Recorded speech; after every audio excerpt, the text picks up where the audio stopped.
I've been talking about stakeholders for 40 years, and for about the first 35, nobody cared. And now they seem to, I think, for probably the wrong reason, but that's a different thing.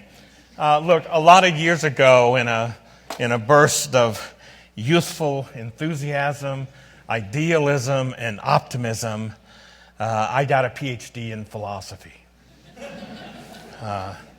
My father was on board.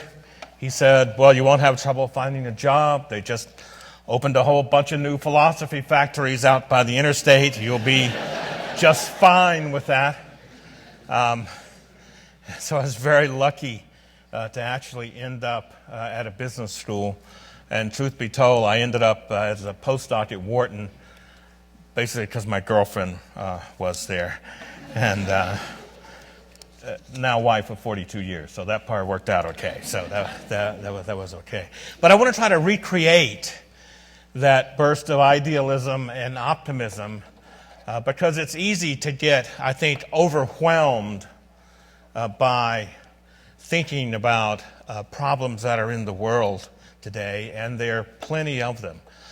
I actually think, however, that we are on the cusp of a real conceptual revolution about business that, if we do it right, can lead to nothing less than one of the greatest ages of humankind that we've ever seen.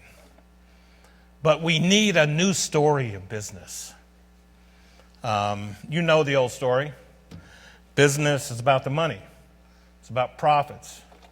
The short form is, as MBAs, you're a bunch of greedy little bastards out trying to do each other in.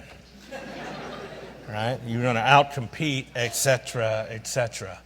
Oh, you're willing to work if you're incentivized the right way. And by the way, when I tell people I teach business ethics, they have to manage not to laugh. They say things like, oh, I didn't know business had any. Oh, it's an oxymoron like jumbo shrimp. I went to Duke. I used to say Duke football, but I don't anymore. So if there are Dukies here, I want to be clear about that.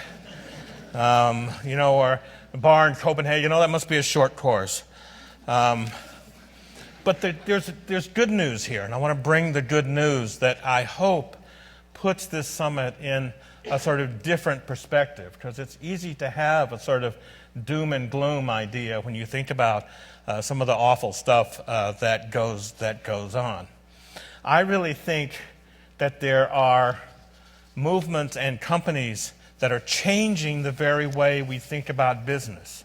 For instance, more and more people are interested in CSR and philanthropy and sustainability, even though those are old ideas. The movement on social entrepreneurship. There's a firm called Just Capital. There's inclusive capitalism. There's Richard Branson's version of this. There's my friends who do conscious capitalism. There's new capitalism, responsible capitalism, stakeholder capitalism, connected capitalism. Even Wall Street gets in the act with ESG and impact investing.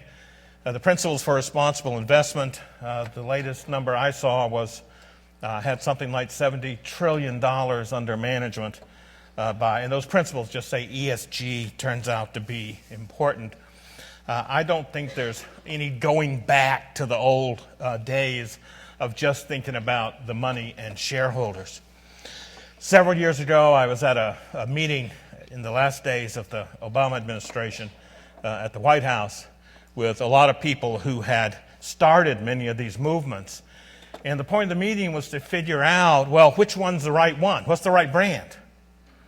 And I started to think, maybe that's the wrong question. Maybe we ought to think about what are the principal ideas that are behind this, the sort of key ideas that whatever the brand turns out to be, it's going to have to deal with these things. And we think there are 5 of them.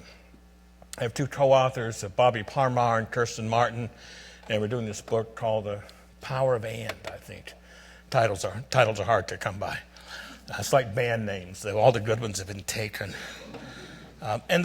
So there are these 5 things. The first one is that, and they all go with and, it's purpose and profits.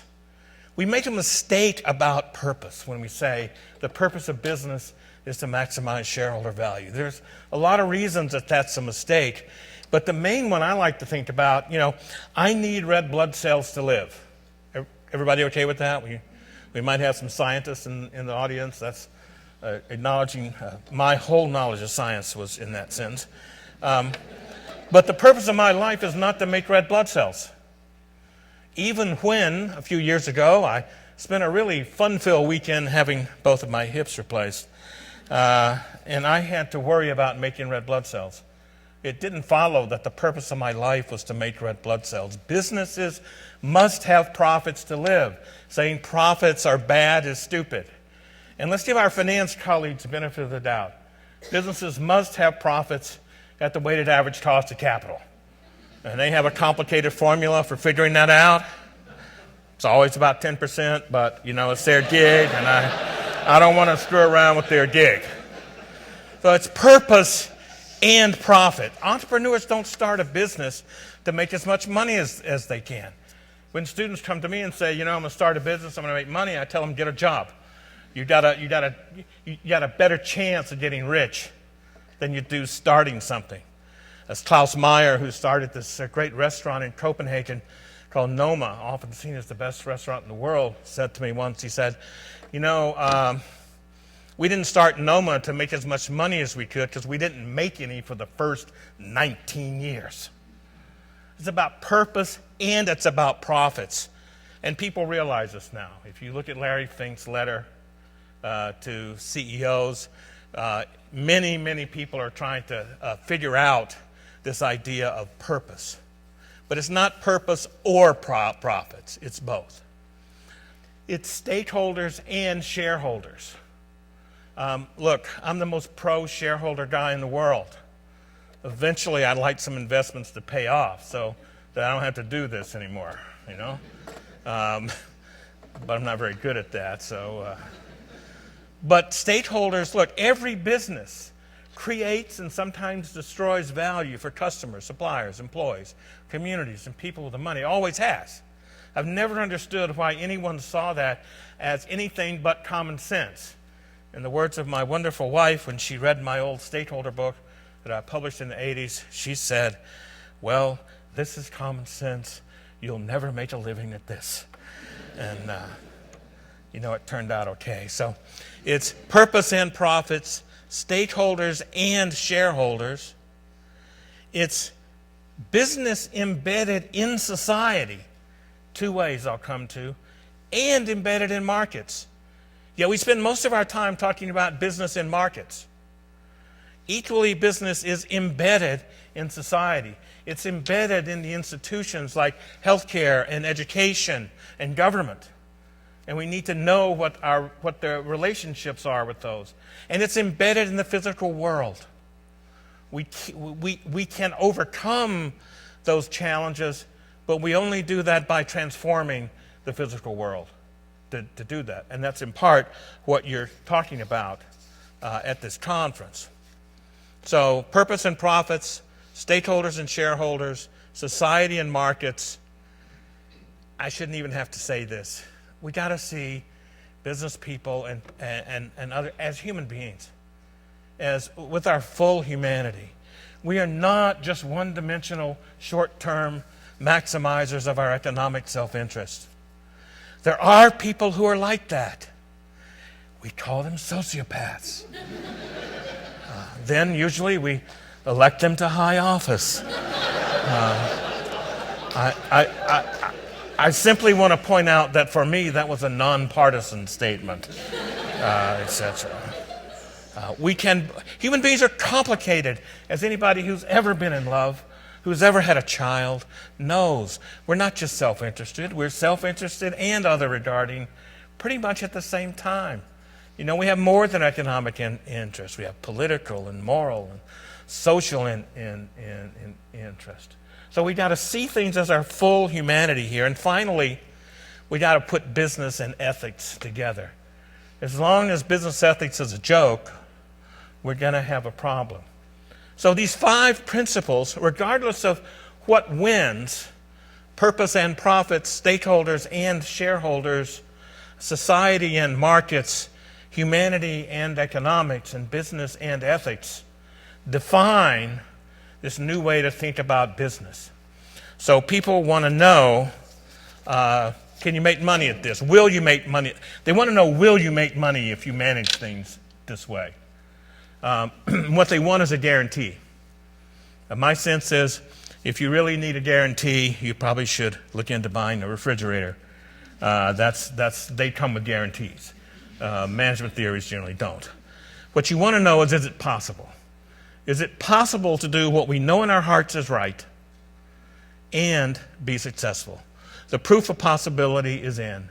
Study after study after study have shown that you can manage in this new way and you can be financially successful. So the idea that, is it a guarantee? Absolutely not. Is it easy? No, it's not easy. But because it's not easy, it's something that's worth doing. Let me end with my favorite question by the great philosopher, the trumpeter Miles Davis. So what? What's a human being? A human being is someone, if you think about this thing, what we can do is we invent vocabularies to solve our problems. From the vocabulary around metal, to the vocabulary around glass, to the magic of the physics on the inside. And then we cooperate together to make those things real. Can we solve societal problems like inequality, like global warming, like democracy? My answer to that is absolutely. And your job is to create a world and create a version of business that's better.